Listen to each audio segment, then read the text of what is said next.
Anyway, so I thought at this point what I might do is make clear what is meant by the statement during the time of revolution. In the title it says the Sahara and hostile Africa during the time of revolution. What does it mean during the time of revolution? What was that all about? Well, let me explain. Because in the 1940s and 1950s, or I should say really a decade after the war, after World War II, the idea of revolution in the Western world was just simply not contemplated or even considered. What's revolution? What's that all about? In 1955, the idea of revolution in our minds in New Zealand happened in maybe some small country like, for instance, Cuba, Fidel Castro coming into power by revolution, that type of thing. That was how we understood revolution, some sort of obscure thing way in some obscure country way out in the middle of nowhere. Revolution was not a big thing in our minds. We had no real understanding of what revolution was in 1955. You see, we were just far too busy rebuilding a smashed up world, if you like, during that decade. Revolution really meant nothing to us at that time.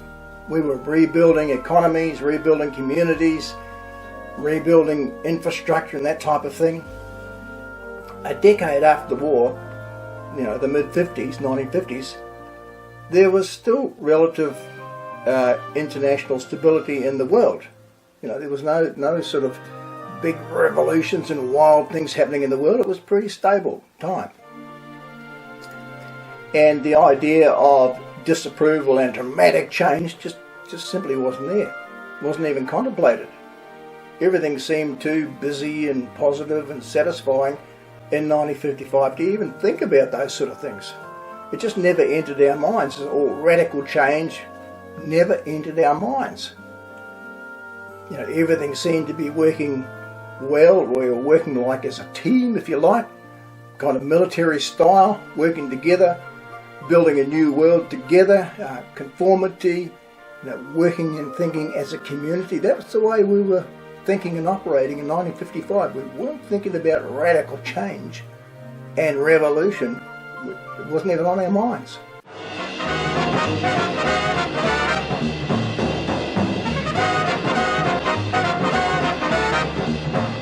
Teenagers, guys and dolls, can be trained in a few weeks to earn £8 or £10 a week. The shops know it, so every town has a store with teenage departments, thriving on giving the young people the fashions they demand. The gramophone industry cashes in on the well-off teenagers to some tune.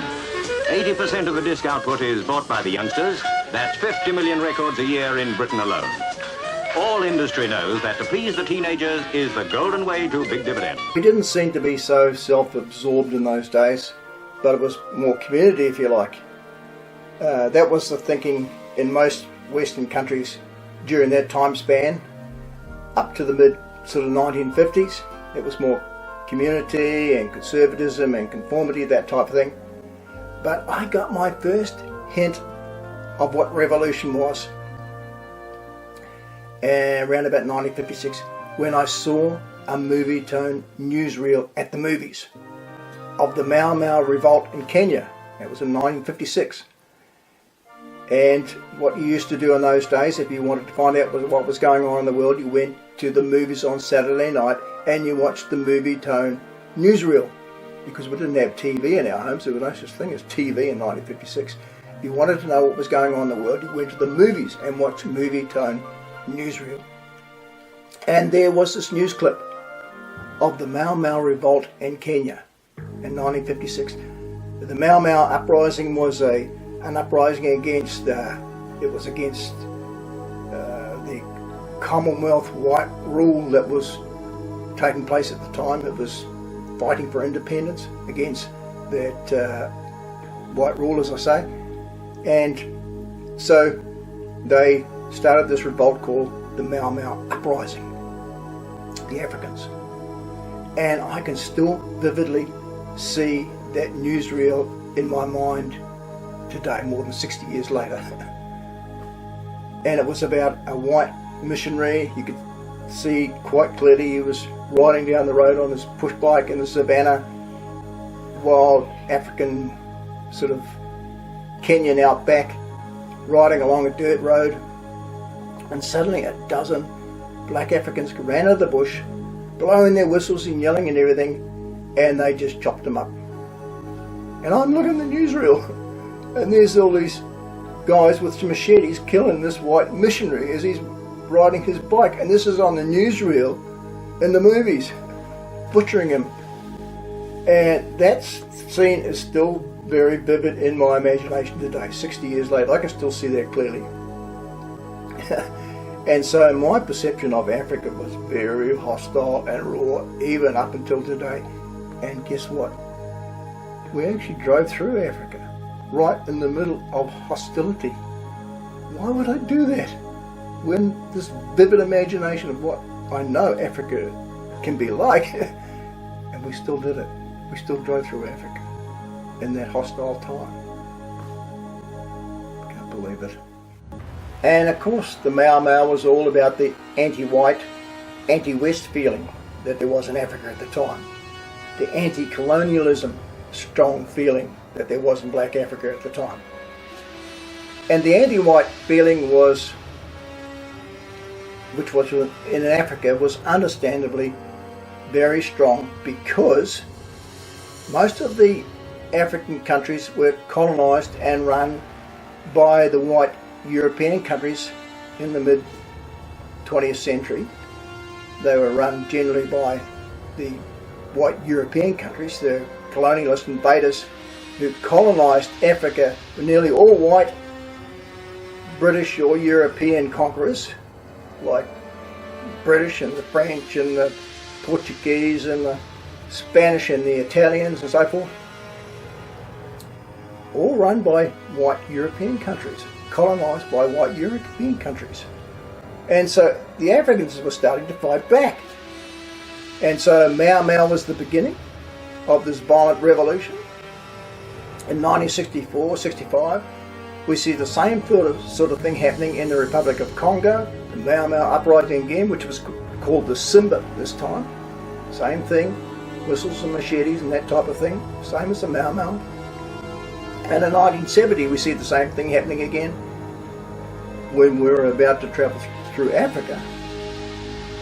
In Cameroon they had this uprising, same sort of thing as the Mau Mau, that was called the UPC, the United Republic of Cameroon Liberation Front, I think it was called.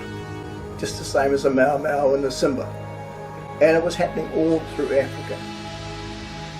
And we see that same anti-colonialism uprising in most all the African countries, basically right through that period through to the mid-70s, from the late 1950s through to the mid-1970s. Excuse me. I think it was around about 28 African countries received their independence between the late 1950s and the early 1970s. Over a 15 to 17 year period, they received their independence. That's a pretty strong conversion rate, isn't it? It's a pretty amazing conversion rate. 28 countries over 15 to 17 years received their independence. And that's a conversion rate of about 2 countries a year. That's a pretty amazing conversion rate, pretty rapid conversion rate. And we would be travelling right down through the hostile jungles of Africa, right during that unstable, violent, hostile time that we see in African history. And we would be driving down through there. There was also incredible genocide taking place during that period as well. Thousands of people got butchered during that time, genocide. There was border conflicts, border conflicts between northern and southern Rhodesia, which became Zambia and Zimbabwe today.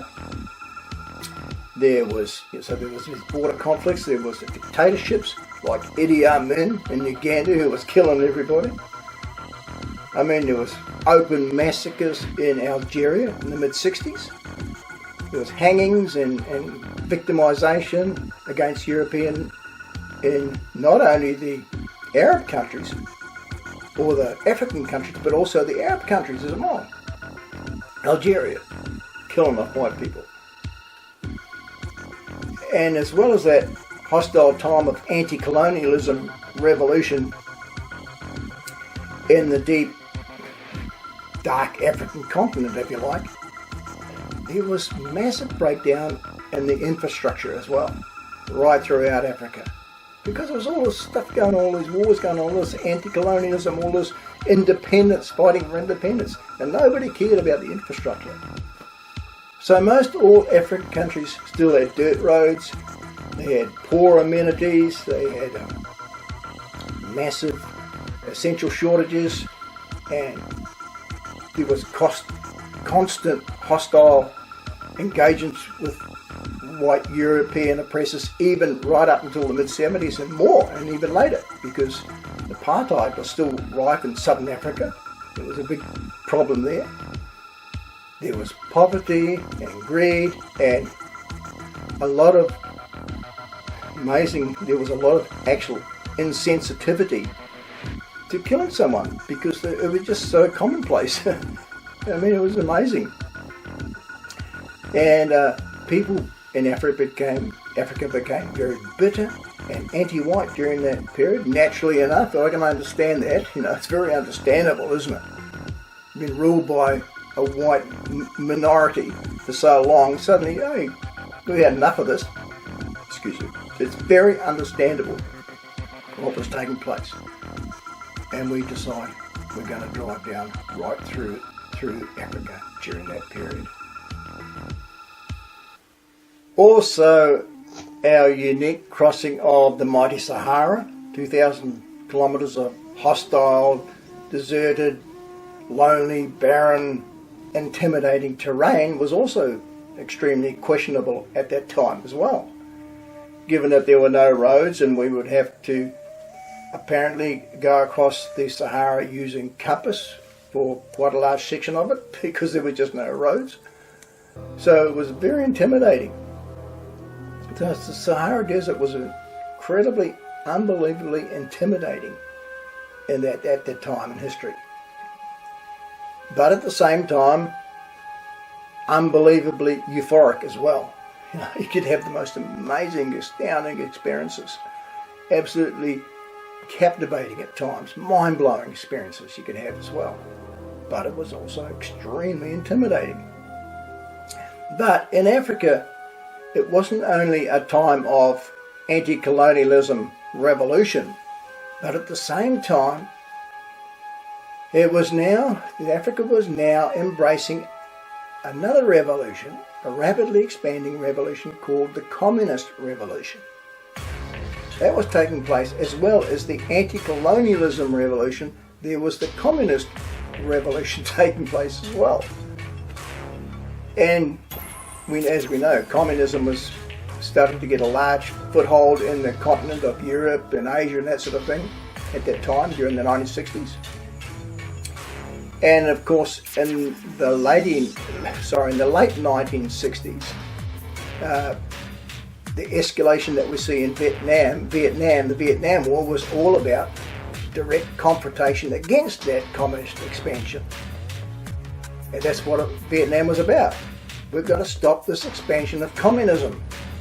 Unfortunately, communism is challenging every aspect of our American way of life today. We're meeting it on every front. This constitutes the greatest crisis in the history of America. But do you know where the greatest expansion and communist persuasion was taking place in the late 1960s, early 70s? Excuse me. Africa. That's where communist influence was starting to take place. Tanzania built in accord with communist China, and in 1972 thousands of Chinese troops moved into Tanzania to build a trans-African railway. And that was very worrying and alarming for people. The Congo also built an alliance with China and Russia and North Korea as well in the late 1960s. And it was becoming very fragile and uncertain times for people because all these alliances were taking place with these communist countries. But for us, the craziest thing and the most confusing thing for all of us who were travelling at that time was this name changing that was taking place. Every country was name changing. As soon as they became independent, they would change their names. They wouldn't just change the name of the country, but they'd change the name of the towns and the cities and the roads and the tracks, and our maps were just hopeless and useless. They were redundant. A year later they're redundant because all these African countries were changing the names of everything. You didn't know where you were. For example, Albertville in Africa, and obviously named by the colonial white rulers at the time. They changed the name from Albertville to Killarney, I think it was called. Elizabethville to Katanga, Stanleyville to Kisangani, the Stanley Falls to the Wangani Falls. I mean, it was just ridiculous. You just had no idea where you were because they were getting rid of all these white names and putting in African names, which is fair enough, but it was very confusing for us. We arrived at the border of the Congo, and what did it say? Written in big letters, Zaire. By the time we had left London with our current maps, they had changed the name of the country. It was the Congo when we left, and it was Zaire when we got there. Amazing. All that was happening. So then there was the anti-colonialism revolution that was taking place, the communist revolution that was going for worldwide domination. This is all during this period of the late 1960s, early 70s that we did this trip. And there was also, at that time, the hippie revolution, which, believe it or not, actually had sympathies towards the communist revolution, because I was a hippie and we also believed in the communist philosophy of equality and sharing. True.